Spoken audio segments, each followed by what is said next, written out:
Bora, galera, bem-vindo. Vamos acompanhar aqui da repercussão da vitória surpreendente, né, do Flamengo. Poderia ter sido mais gol aí diante do Grêmio. Jogo muito intenso, jogo igual, ambos os lados, entre aspas, né? Embora o Grêmio tenha tido mais posse de bola, mas o Flamengo teve mais chance. Teve mais chances criadas, teve 2 bolas na trave, que foi um absurdo, né? O Luiz Araújo jogou pra caramba, jogou um absurdo. Pedro nem se fala, né? Cebolinha, infelizmente, saiu um pouquinho mais cedo, né? Por causa de lesão e tudo mais. Mas o importante, o time ganhou, é líder do campeonato e foi uma partida espetacular do Flamengo, com todas as dificuldades, todos os intempéries da partida, né, todos os obstáculos. O Flamengo conseguiu se superar, fez um jogo intenso, quis jogar, né, jogou com a alma mesmo e conseguiu uma grande vitória dentro do Grêmio, tá bom? Sendo novo por aqui, por favor, não esqueça de deixar aquele like, se inscrever no canal, vai ajudar bastante. Créditos e direitos autorais da SPN. Vamos acompanhar aqui a repercussão da vitória do Flamengo. Pensaram dessa vitória e não só da vitória, de volta o Cícero, hein? Férias, descansando. Agora ninguém segura o Cição. E aí é o seguinte, vitória e classificação em primeiro lugar do campeonato, Cícero. É verdade, Bruno. Um grande abraço para você, um beijo nas mares, um abraço no Breiler e no Fã de Esportes. Uma grande satisfação estar voltando justamente com vocês no Sport Center 1 depois de alguns dias de descanso, né? O Flamengo ultrapassou o Botafogo com essa vitória e agora é o líder do Campeonato Brasileiro com 17 pontos ganhos, 70% de aproveitamento. É ao lado do Bahia, só que no critério de desempate, saldo de gols, já que o número de vitórias está igual, saldo de gols, o Flamengo tem 8 de saldo e o Bahia tem 4, por isso o Flamengo é o líder. E o Flamengo tem 6 vitórias consecutivas com essa vitória diante do Grêmio, né? 3 pelo Campeonato Brasileiro, 2 pela Libertadores da América e 1 pela Copa do Brasil, fazendo nesses 6 jogos 18 gols, uma média de 3 gols por jogo e sofrendo apenas 2 gols. Como o Tite falou aí, foram 7 desfalques, vamos só lembrar os desfalques, 5 jogadores servindo as suas seleções convocadas aí para a Copa América, 4 na seleção do Uruguai, os meias Arrascaeta e De La Cruz, e os laterais, direito Varela, esquerdo Vinha, e mais o volante Eric Pulgar, convocado para a seleção do Chile, além de 2 jogadores que não participaram, lesionados, lateral esquerdo Ayrton Lucas e o volante Alan, e 2 jogadores, como o próprio Tite, vocês já lembraram também, jogaram improvisados. 2 zagueiros, o Flamengo tinha 4 zagueiros em campo, sendo que 2 improvisados. Léo Pereira jogando de lateral esquerdo, já jogou algumas vezes nessa posição, e o Léo Ortiz jogando de volante, não foi tão bem assim, ele é zagueiro, pouco mais adiantado, não rendeu tanto. O Flamengo agora volta a jogar domingo, jogo dificílimo, lá na Liga Arena, em Curitiba, 9ª rodada, contra o Atlético Paranaense, jogo que vale a liderança. O Atlético Paranaense é o 4º colocado, com 16 pontos ganhos. Se vencer, ultrapassa o Flamengo. Portanto, o Flamengo, num dia da presença do Neymar, teve a inspiração do Luiz Araújo, decidindo o jogo, fazendo 2 gols e uma bola na trave. É o Flamengo mostrando que elenco é tudo no futebol. Certo, voltamos aos estúdios. Obrigada, viu? Bem-vindo de volta, então, das férias. A gente te libera, mas a gente volta a conversar ainda, tá? Sobre o rubro-negro. Bom, o Luiz Araújo foi o destaque do Cícero e foi o destaque do jogo, obviamente, contra o Grêmio. Liderou tudo, tá? Em termos de finalizações no alvo, foi quem marcou os gols. Em ações progressivas, aí ele foi o segundo melhor entre os seus companheiros, mas um número muito alto. E é impressionante, né? Porque aí o Luiz Araújo, a gente nem lembra ali quanto o Flamengo pagou, e foi uma grana no Luiz Araújo. Eu lembro, acho que foram 7 milhões de euros à época, dá uns, sei lá, 50 milhões de reais, 40 milhões de reais no cara. E ele é um dos reservas de hiperluxo, como o Cícero disse, elenco é tudo, porque o Flamengo ontem, com tantas administrações que ele teve que fazer no elenco, conseguiu o resultado. Pois é. Eu até estava no 360 ontem conversando com os amigos, eu e o Eugênio, a gente até entendeu ali que, diante de tantos desfalques, e por conta de lesão, por conta de seleção, talvez pensar num Flamengo com o Gerson mais centralizado e o Luiz Araújo na direita, já de início, né? Para evitar justamente mexer tanto na estrutura do time, né? Na estrutura, falando sobre as peças, porque já iria colocar o Léo do lado esquerdo, enfim. Mas aí o Tite não, o Tite entra com o que ele imaginou mesmo, improvisando o Ortiz, inclusive, ali no meio de campo. Mas aí as coisas, impressionante, né? Porque daí, ao acaso, as coisas mexem e aí sim, voltam o Luiz pela direita, o Gerson um pouco mais centralizado.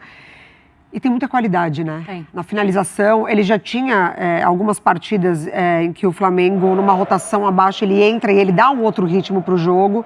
Ele realmente tem essa característica de mudar um pouquinho até a parte anímica da equipe. E ontem marca um golaço e o segundo gol também numa construção ali, passando pela inteligência de visão de jogo do Pedro. Baita jogo do Luiz Araújo. Legado do Sampaoli, hein? Isso aí ninguém lembra, né? Não é, Breiler? Mas foi um legado. pedido do Sampaoli. Ah. Não foi um pedido do Sampaoli? Foi, claro que foi. Embora o trabalho não tenha sido bom no Flamengo... Não foi bom não, foi péssimo. O Sampaoli deixou realmente algumas coisas. O Pulgar, por exemplo, é também uma boa herança do lado do Sampaoli. E o Luiz Araújo é um bom jogador. Embora não seja badalado, ele sempre foi muito útil no Flamengo. A questão é que o time se desequilibrou com aquela formação com 2 pontas. Quando ele era um dos titulares. Exato. Não era? E aí, para reequilibrar, o Tite encontrou a solução do Gerson pelo lado direito. E ontem, ironicamente, o Flamengo só se encontra no jogo quando volta com a formação dos 3 pontas e recua o Gerson. O Gerson dá um pouco mais de sustentação de passe na saída de bola, desafoga o Léo Ortiz, que não é um jogador da posição, e a partir dali o jogo do Flamengo flui melhor. Então não foi só a entrada do Luiz Araújo, foi um ajuste da equipe para a acomodação desse sistema que fez com que o Flamengo jogasse melhor. E não dá para cravar, a partir de agora o Flamengo tem que voltar com os 2 pontas. Não é por aí, é a circunstância do jogo, até pelos 2 jogadores que perdeu, pediu essa alteração, pediu esse ajuste do Tite e agora ele tem a oportunidade de ter mais repertório. Ele tem possibilidade de ter uma variação confiável, novamente com os 2 pontas, o Luiz Araújo demonstrando confiança, agora com a lesão do Everton Cebolinha, pode ser que ele até repense de novo. O Luiz Araújo está bem, vou dar um pouco mais de confiança, vou acreditar. Luiz Araújo assentando no time titular e até em alguns momentos ele caiu pelo lado esquerdo, deu um cruzamento por ali, ele é um jogador versátil, se adapta e para o Tite é ótimo que ele esteja confiante, marcando 2 gols, 2 belos gols para o Flamengo ter, além da formação que funcionou bem com o Gerson aberto pela direita, novamente os 2 pontas funcionando de uma forma orgânica e positiva para o time. Porque ele não descartou, não é? Ontem na entrevista ele foi questionado justamente sobre isso, né? De voltar a esse esquema, ou manter o Luiz Araújo, e ele foi muito simples na resposta, né? Ele falou, sim, o campo fala. Usou até aquele termo, né? Ele não se alongou na resposta. Sim. Não confirmou, mas também não descartou essa possibilidade. E eu acho que com tantos desfalques, né, Mari, não dá para o Tite também ficar preso a uma ideia no imaginário dele. Ele vai ter que talvez mexer exatamente na equipe, voltar, mudar esquemas, adaptar. Porque, como aconteceu ontem, ele tinha um plano, perdeu 2 jogadores e já teve que mexer na equipe do que ele tinha planejado há meia hora no vestiário e conversado com os caras, né? Sim. Acho que uma das preocupações sobre esse momento do Campeonato Brasileiro, em meio à Copa América, muitos desfalques, era sobre a qualidade do jogo, né? Como seriam as partidas do Brasileirão com tantos times e os times de ponta perdendo jogadores. Já foi assim com o Atlético Mineiro, que vence o Red Bull Bragantino. O Flamengo, com todos os desfalques, ele inicia a partida no banco de reservas com Bruno Henrique, Luiz Araújo e Gabigol. Assim, jogadores que tem qualidade. Opa. Né? Assim, o Gabriel está em outro momento, mas ainda assim, se o Tite, não pela circunstância da lesão e essa necessidade da troca, mas se ele precisa mudar alguma coisa no jogo, ele tem um banco de reservas ainda que oferece isso para ele. E ele foi testado ontem diante das circunstâncias que ele precisou ao longo do jogo e colocando as peças e mexendo um pouco no time. Então, eu acho que esse período de treinamento também serviu para isso, né? Para ele identificar o sistema que ele ia usar. Ontem foi uma grande demonstração de força do elenco do Flamengo. Ontem foi uma exibição para mostrar para os adversários que o Flamengo, mesmo muito desfalcado, 5 perdas durante a Copa América, continua forte, continua brigando no topo. Isso não diz algo sobre o Grêmio também, Breyle, claro. Em algum momento? Desculpa ter te interrompido. Imagina. Porque, assim, na temporada passada foi uma campanha que eu acho que ninguém talvez esperasse que o Grêmio fizesse o que fez na temporada passada, batendo lá quase na parte mais alta da tabela. Mas nessa temporada tem sofrido com lesões, tem sofrido com o elenco, tem poucos pontos no campeonato ainda, né? São 6 pontos. E já tem uma temporada comprometida, um campeonato comprometido, já tá, né? Sim. Isso é um fato também, é Toda mais uma questão, dificuldade, né? Ainda teve, obviamente, uma questão que foge completamente do controle do Grêmio, né? A questão climática. Não preocupa de alguma forma? O Renato vai para a coletiva e ele elogia. Acho que o comportamento do Grêmio, principalmente ali no primeiro tempo, deu um jogo ali contra o Flamengo. Mas, de certa forma, também não diz algo sobre o adversário? Ah, sem dúvida. E no ano passado, se o Grêmio perdesse o Luis Soares, já havia um impacto. Esse impacto era sentido. O Luis Soares foi o grande diferencial do time no ano passado. E agora, com o Diego Costa substituindo e bem, quando sai, não há uma reposição. O JP Galvão, por mais que tenha se esforçado, tenha tentado brigar com os zagueiros do Flamengo, não é uma alternativa à altura do Luis Soares, até porque não é um centroavante de origem. E ali tem a perda do Soteldo também, o Vilha Sante. São desfalques que impactam mais um elenco limitado do Grêmio do que o Flamengo, que tem uma margem maior para mexer. A gente já até previa esse cenário ontem, mas apesar de tudo isso, o Grêmio ontem foi valente na proposta de jogo. O Grêmio terminou com mais posse de bola que o Flamengo, criou situações de gol, mas pecou muito também nas limitações do elenco, de depender ali de um Nathan Fernandes no segundo tempo, numa jogada individual, mas é muito pouco para enfrentar o poderio do Flamengo, mesmo desfalcado. O Grêmio sentiu mais nesse aspecto, mesmo que tenham sido menos peças, Sim. mas impactam mais pelo fato do Grêmio ter menos margem de manobra. Mas nas contas ali do Tite, são praticamente 10 desfalques.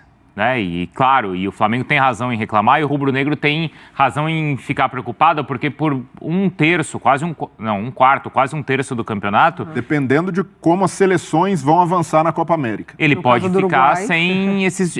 exato, os dois melhores do time. Sim. Ele mostrou, e o temor do rubro-negro é que ele perca, ele saia da disputa do campeonato nessas 10 rodadas que o Flamengo vai disputar agora durante a Copa América. Com esse elenco, ele consegue se manter na disputa? Consegue. Eu acho que assim, é claro que esse momento ele pode favorecer, por exemplo, o Bahia. Uhum. Tá nessa briga e que não perdeu tanto, não perde jogadores, enfim.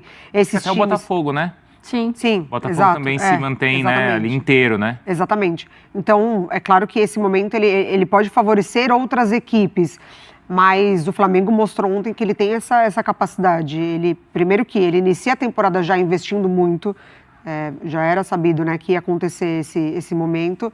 Então ele vai no mercado, ele reforça, ele cria uma estrutura para poder suportar esse momento. Se não conseguiu arrancar gordura antes, porque aí também estava com Libertadores, enfim, outras competições, ele tem condições agora de continuar pelo menos nesse nível, né? Pelo menos pontuando. Mas, ao mesmo tempo, também, obviamente não é a situação ideal, né? Mas eu acho que até na nossa avaliação, mesmo tendo essa condição, a gente sempre vai ter que ponderar as ausências, porque mesmo sendo um elenco ou um time bom que o Tite tem à disposição, não é o time do Flamengo. A avaliação muda, né? A gente pode falar, esse time é possível extrair mais desse time, se a equipe oscilar de alguma maneira. Mas, de toda forma, ainda é um Flamengo prejudicado pelas ausências. Aí é vítima do sucesso do elenco de toda forma. É isso aí, galera, como ela acabou de falar, é vítima do sucesso de todo o elenco, né? Mas não é vítima disso, é vítima sim da CBF, que, na minha opinião, a palhaçada que fizeram, né? Tremenda sacanagem, fala tanto de isonomia, fala tanto de igualdade no futebol, mas acaba fazendo isso. Todos os outros campeonatos paralisados por causa da Copa América, mas só o brasileiro rodando, né? Infelizmente eles só pensam em dinheiro e acaba prejudicando o futebol, né? Não só do Flamengo, como de outros clubes também que, infelizmente, perderam jogadores para a Copa América, tá bom? Palhaçada tremenda da CBF. Para piorar, mais uma palhaçada ainda da CBF. Colocou o árbitro Daronco para pintar a partida entre Atlético Paranaense e Flamengo, lá na Arena da Baixada, na casa do Atlético. Um jogo muito importante que mexe diretamente com a classificação, né, do brasileiro, da liderança do brasileiro. Caso o Flamengo perca, o Atlético assume a liderança, dependendo do resultado, né, dependendo do resultado do Botafogo. E um jogo muito importante para o Flamengo e coloca um árbitro que tinha acabado de ser afastado pela Conmebol por polêmicas e outras coisas de arbitragem. Foi afastado da Conmebol e agora foi escalado para esse jogo importantíssimo aí, envolvendo entre Flamengo e Atlético Paranaense, que briga pela ponta do campeonato, né? Mais uma resenha, mais uma confusão, mais uma polêmica aí, e não para por isso. E os clubes se posicionam, a CBF simplesmente recebe sua reclamação, né? Primeiro joga na lata do lixo, não serve para nada. Ninguém toma uma posição, ninguém faz nada e continua por isso mesmo. Cada ano que passa, a CBF é uma tremenda de uma piada, né? Infelizmente. Esse é o cenário do futebol brasileiro, tá bom? Mas coloquei nos comentários a pergunta de vocês. O Flamengo fez um bom jogo ontem. Luiz Araújo entrou, mudou totalmente o rumo, né, do jogo, o cenário do jogo. Poderia até ter feito mais gols, né? Se não fosse o goleiro do Grêmio. Tem aquela bola que o Pedro bateu, um milagre ali, né? Teve aquela bola também de trave do Luiz Araújo antes dele fazer o primeiro gol. Teve aquele tiro, né? Que não foi nem cabeçada, foi um tiro de canhão do Davi Luiz. E a bola bateu no travessão. O Flamengo teve mais as oportunidades durante o jogo. Foi um jogo intenso. O Grêmio também se portou muito bem, né? Deu trabalho pro Flamengo, principalmente os 10 minutos do primeiro jogo. O Flamengo tava um pouquinho perdido, tentando se encaixar ali com até os jogadores que entraram. Não tinha muito entrosamento. A gente viu o Flamengo um pouco de dificuldade, mas depois conseguiu se encaixar, conseguiu se impor. Depois da saída do Everton Cebolinha e do próprio Igor Jesus, infelizmente por lesão. E a entrada do Luiz Araújo com o recuo do Gerson. O time totalmente se transformou, né? Foi outro time muito rápido, muito veloz, com Bruno Henrique, Luiz Araújo e o Lohan no meio, né? Parecia que ele lança 3 pontas. Time muito rápido, deu muito trabalho pro Grêmio. O Grêmio cansou, né? Até felizmente pelo que houve lá no Sul. Passou um período sem treinar e sentiu isso, a gente viu isso claramente, principalmente no segundo tempo. O Flamengo foi pra cima de vez mesmo do Grêmio, poderia ter feito mais gol, vários contra-ataques. E eu acho que até por questão de preciosismo e tudo mais, tanto do Bruno Henrique como do próprio Lohan, que também foi muito bem ontem.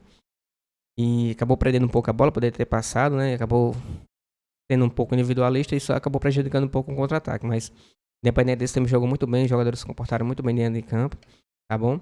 Só senti um pouco o Gerson, o Caicai, né? Lembrando muito do Neymar, não sei se é porque o Neymar tava no estádio. Mas o Gerson tava fazendo muita cena ontem, poderia ter se levantado, exagerando, né? Algumas atitudes, forçando algumas atitudes de queda e tudo mais. Achei isso um pouco, que não convém muito com o Gerson que a gente tá acostumado, né? Com o Coringa. Mas independente disso, o Flamengo ganhou, convenceu, jogou bem. Agora tem um jogo muito importante domingo dentro do Atlético. Um jogo aí pra manter o Flamengo ou na classificação ou, né?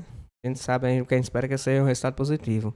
Vamos ver aí depois a análise clínica aí tanto do Ailton Lucas, como do Alan, também como do Igor Jesus e do próprio Everton Cebolinha, para saber se vão ter condições de jogo ou não para domingo, que vai ser um jogo fundamental, tá bom? Espero que tenha gostado do vídeo. Se puder deixar aquele like e se inscrever no canal, vai ajudar bastante. Créditos e direitos autorais SPN.